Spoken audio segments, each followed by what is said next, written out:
दोस्तों आज मैं आप सबको बहुत ही बड़ी एप्लीकेशन के बारे में बताना चाहता हूं जो डेली हंट द्वारा बनाई गई है।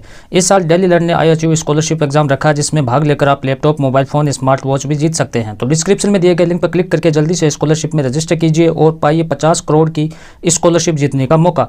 दोस्तों इसकी सबसे बड़ी खूबी यह है कि पहली बार किसी ने बड़े शहरों के साथ साथ छोटे शहरों और ग्रामीण भागों तक क्वालिटी एजुकेशन पहुँचाने का निर्णय लिया है और यहाँ इंग्लिश के साथ साथ हिंदी माध्यम में भी आप पढ़ सकते हैं। डेली लर्न जल्द ही अपना ऐप भी लाने वाला है जहाँ आपको live class study notes, test series and quiz मिलेगी। तो आप वेट किसका कर रहे हो, जाइए लिंक डिस्क्रिप्शन में दे रखा है और इनाम जीतिए। नमस्कार दोस्तों, मैं रमेश काला। साथियों, कक्षा 11 हिंदी का ये हमारा प्रश्न पत्र है। ध्यान से इसको लास्ट तक आपको देख लेना। जो चैनल पर नए हैं वो चैनल को सब्सक्राइब कर लें। कक्षा 11 अनिवार्य हिंदी का ये प्रश्न पत्र है। मैं फिर से कह रहा हूँ, इसको अच्छे से जो विद्यार्थी लास्ट तक देख कर जाएगा वो काफ़ी अच्छे अंक बनाएगा हिंदी में। ध्यान से इसको देखें। वे सीधी वाणी के अत्यंत सरस हृदय कवि थे। साथियों, एक चैनल और है हमारा, इस वीडियो के नीचे डिस्क्रिप्शन में उसका लिंक है, उस चैनल को भी आप सब्सक्राइब करें, वो भी आपसे संबंधित है। इससे एक और तो उनकी लेखनी से श्रृंगार रस के ऐसे रसपूर्ण मर्म स्पर्शी कविता सवेर निकलते थे जो उनके जीवन काल में इधर उधर लोगों के मुँह से सुनाई पड़ने लगे थे। दूर शहर और बार स्वदेश प्रेम से भरे हुए उनके लेख और कविता चारों ओर देश के मंगल का मंत्र सा फूंकती थी। आपने सर्वोत्तमुखी प्रतिभा के बल से एक और तो वे पद्माकर और द्विज देव की परंपरा में दिखाई पड़े थे, दूसरी ओर बंगदेव के मधुसूदन दत्त और हेमचंद्र की श्रेणी में एक और तो राधा कृष्ण की भक्ति में झूमते हुए नई भक्त माल गूंथते दिखाई देते थे। दूसरी ओर टीकाधारी वगुला भगत की हंसी उड़ाते, स्त्री शिक्षा, समाज सुधार आदि का व्याख्यान देते पाए थे। प्राचीन और नवीन का ये सुंदर सामंजस्य भारतेंदु की कला का विशेष माधुर्य है। साहित्य के एक नवीन युग के प्रवर्तक के रूप में खड़े होकर उन्होंने वह भी प्रदर्शित किया कि नए नए या बाहरी भावों को पचाकर इस ढंग से मिलाना चाहिए कि वे अपने ही साहित्य के विकसित अंग में लगे। प्राचीन और नवीन के लिए संधि काल में जैसी शीतल और मृदुल कला का संचार अपेक्षित था, वैसे ही शीतल और मृदुल कला के साथ भारतेंदु का उदय हुआ, इसमें संदेह नहीं। अब अभ्यास प्रश्न इसके आप देखें। इस प्रश्न पत्र में आपको मैं ऐसी चीज़ बताऊंगा कि जिससे आपको ऐसा का ऐसा प्रश्न पत्र में से काफ़ी क्वेश्चन आपको देखने को मिले। तो इस वीडियो को आपको अंत तक ज़रूर देखना है, वीडियो को लाइक करना है। उपयुक्त गद्यांश का शीर्षक आपको बताना है। भारतेंदु के काव्य की 2 विशेषता आपको लिखनी है। भारतेंदु की कला का विशेष माधुर्य क्या है ये आपको बताना है और भारतेंदु का उदय किस समय हुआ यह आपको बताना है। एक अपठित पद्यांश आप देख सकते हैं साथियों। भूलोक का गौरव, प्रकृति का पुण्य, लीला स्थल कहाँ, फैला मनोहर गिरी, हिमालय और गंगा जल जहाँ।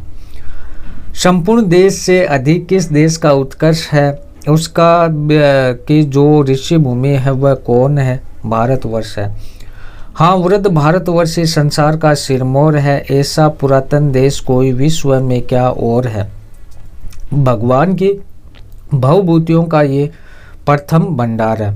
अब अभ्यास प्रश्न इसके देखें कि उपयुक्त पद्यांश का आपको शीर्षक बताना है। संसार का सिरमौर कौन है, कवितांश में कौन सा गुणगान है और ऋषि भूमि किसे बताया गया ये आपको बताना है।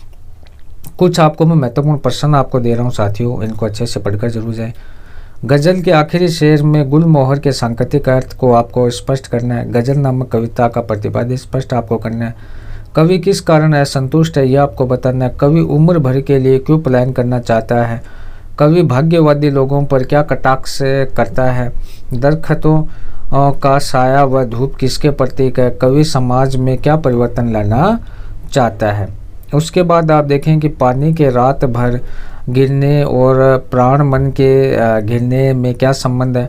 मायके आई बहन के लिए कवि ने घर की परिताप का घर क्यों कहा है। पिता के व्यक्तित्व की विशेषता आपको बतानी है। कवि के परिवार के लगाव पर आपको टिप्पणी लिखनी है। भूजा भाई प्यार बहने से क्या आशय है। कवि अपनी वास्तविक स्थिति को अपने पिता से क्यों छिपाना चाहता है। अपनी माँ के बारे में कवि ने क्या भाव प्रकट किए हैं। कवि के जेल में बंद होने पर माता पिता की प्रतिक्रिया क्या थी। घर की याद कविता में कवि क्या कहना चाहता है। कवि सावन में क्या इच्छा करता है। कारागृह में कवि ने किस प्रकार के दिन काटे। पथिक का मन कहाँ विचरना चाहता है। सूर्योदय के वर्णन के लिए किन किन बिंबों का प्रयोग हुआ। कविता में कई स्थानों पर प्रकृति को मनुष्य के रूप में देखा गया। ऐसे 2 उदाहरण देते हुए भाव स्पष्ट करो। प्रकृति के मध्य किस नर्तक की कल्पना की गई है। समुद्र रत्नाकर को गिरफ्तार देखकर कवि का हृदय किस इच्छा से उद्वेलित होता है। आत्म प्रलय से क्या आशय है। प्रेम सत्य है, सुंदर है। प्रेम के विविध रूपों का वर्णन करो। वर्तमान समय में हम प्रकृति से दूर क्यों होते जा रहे हैं।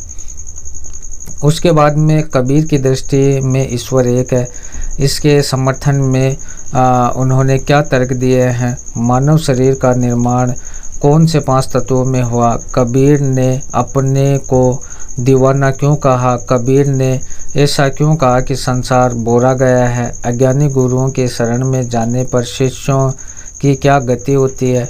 बाह्य आडंबरों की बजाय समय आत्म को पहचानने के बाद किन पंक्तियों में कही गई है। कबीर की दृष्टि में ईश्वर का स्वरूप कैसा है।